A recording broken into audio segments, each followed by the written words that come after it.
Hello and welcome back even. This is another of the short strolls that I've been doing, the third in the series. This time we're doing a route that starts and finishes in Helmsley and takes in some of the most spectacular roads in North Yorkshire. Do you think I'm bluffing? We'll just have a look at what comes next.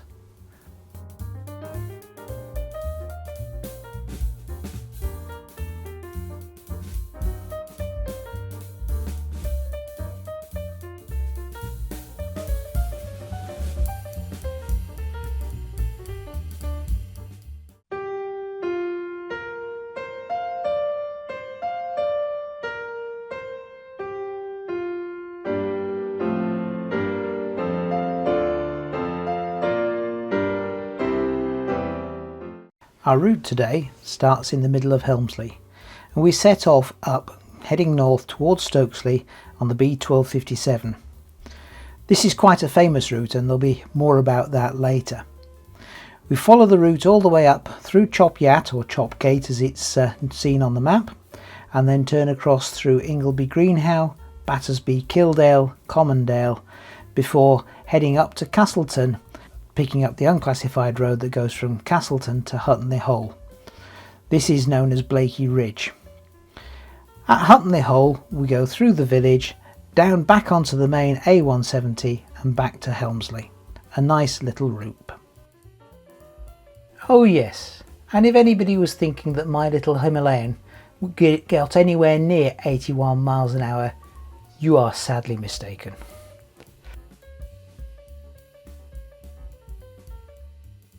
Helmsley is a lovely market town on the A170 between Pickering and Thirsk. It's suggested that it was first settled in about 3000 BC. The town was established here due to a crossing point on the River Rye. There have been a lot of archaeological finds in the areas, including some skeletons dated over 2000 years old. Evidence suggests that at least one of these had suffered a ritual killing, including a scalping. Thankfully, these days Helmsley is not quite so edgy and makes a lot of its income from tourism, with the stately home at Duncan Park, the castle and hordes of bikers, as it's a convenient distance along some very nice roads from several big settlements. On any weekend the car park is often flooded with bikers, so much so that the bikers are required to pay for their parking, which is really quite unusual.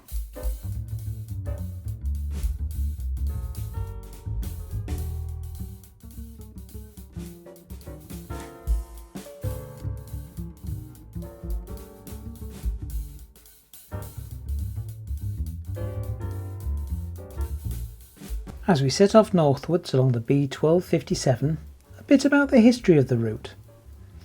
This road has appeared in biking folklore for many years.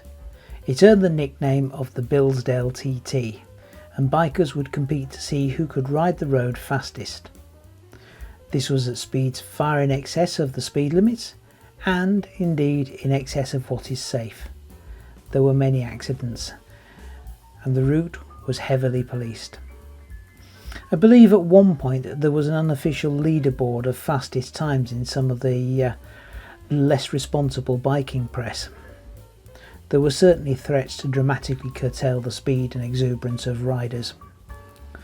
Despite this, it's a spectacular road to ride and great fun, although it does need treating with respect. Bilsdale itself is the valley that runs north-south, and it derives its name from the Old Norse personal name of Builder, so it means Builder's Valley.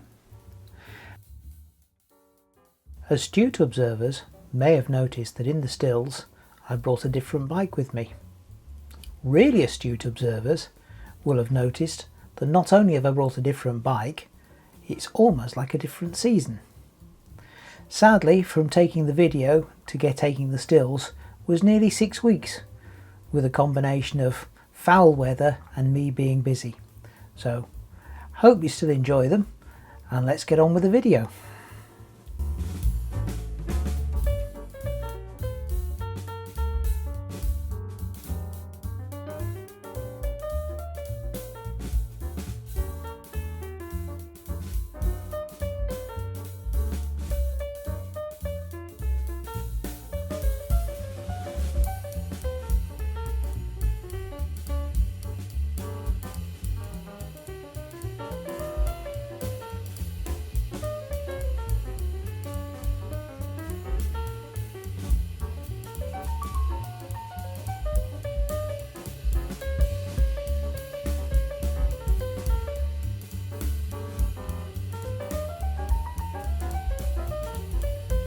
As you'll have just seen, on this route you've got to be very aware of the wildlife. It's not the first time I've had to dodge pheasants on a motorbike, and there's plenty of them on this route. Be warned.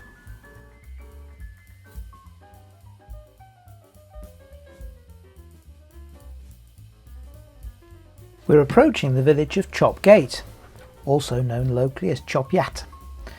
This is perhaps the epicentre of the confrontation between bikers that wanted to ride the B1257 and those who wished they would ride anywhere else. The bikers said it was just a road and they had as much right to ride along it as anyone else. The villagers countered with tales of wheelies, kneel-down cornering, excessive speed, excessive noise and lack of safety. There was a substantial publicity campaign. I recall that Sir Patrick Stewart, actor, famous for amongst other roles of Captain Jean-Luc Picard in the Star Trek Next Generation series, and Professor Charles Xavier in the X-Men films. The council seems to have been able to calm things down with a reduction in the speed limits, double white lines and better signage. And, whilst I saw no evidence of it when I rode the route, I'm sure the police play a part with speed cameras and patrol vehicles. Thankfully, the Entente is now considerably more cordial, with the village pub, the Buck Inn, advertising itself as biker friendly.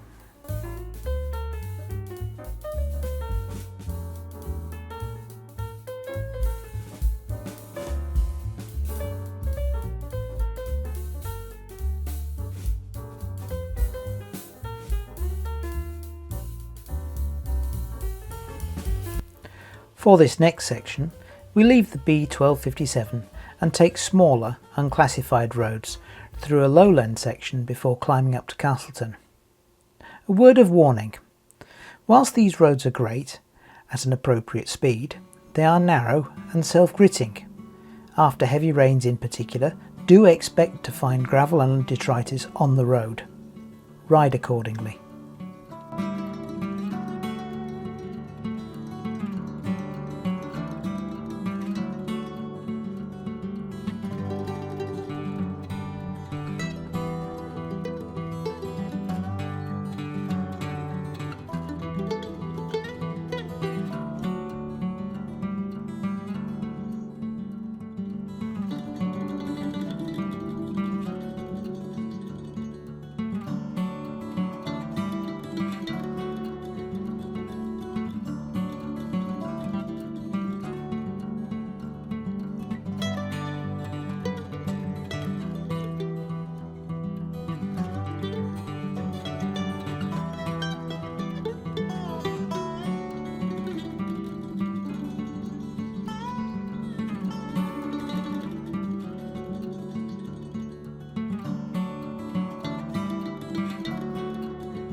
Castleton marks another change in the style of road. Although still a single carriageway, unclassified road, it becomes much more open and flowing. Castleton was once the main industrial town of the area, not that you would immediately think that now. There was also once a medieval castle in the town, but that fell into disuse when Danby Castle was built and now doesn't exist. Leaving Castleton, we head up onto Blakey Ridge, a stunning bit of road that towers above the valleys to either side. This has to be one of my favourite bits of road, although it can be very difficult in wintry weather.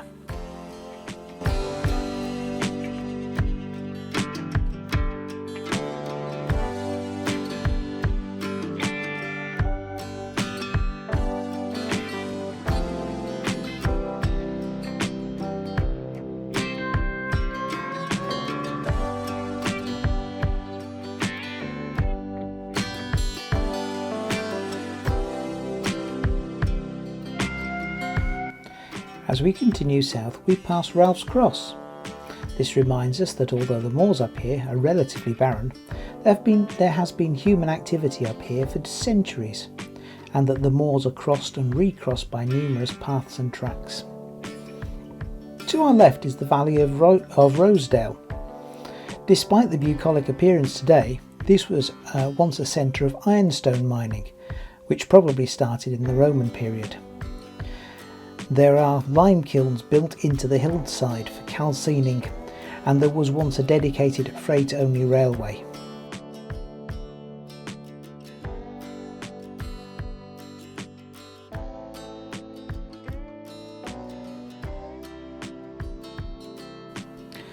We are now passing the Lion Inn. This has been here since the mid-1550s.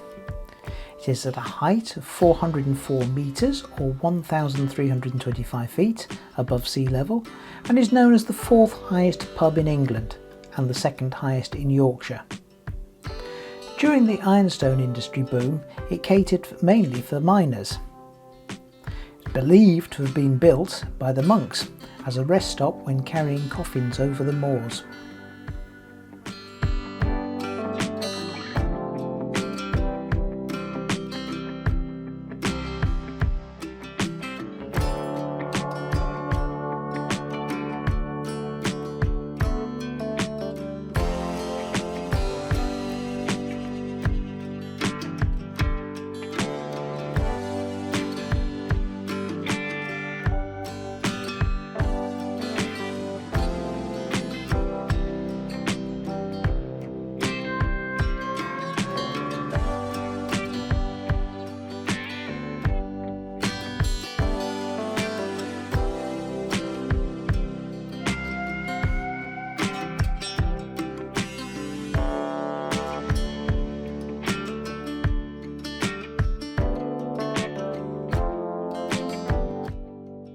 We have arrived at the village of Hutton-le-Hole, a picturesque little village where the main industry is now tourism.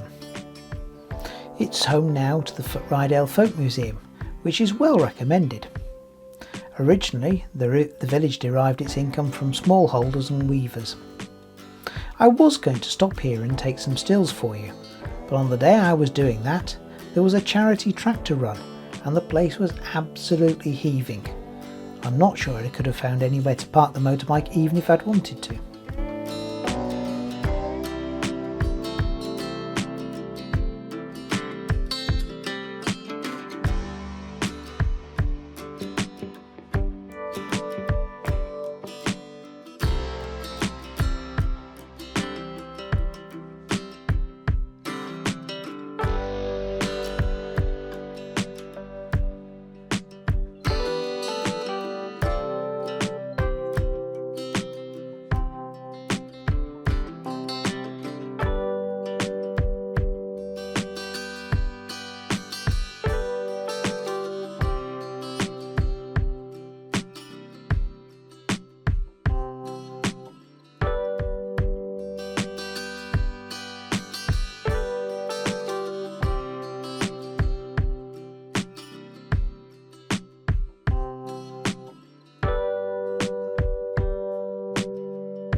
As we rejoin the A170, we will head west through Kirby Moorside, Beedlam, Norton and back to Helmsley.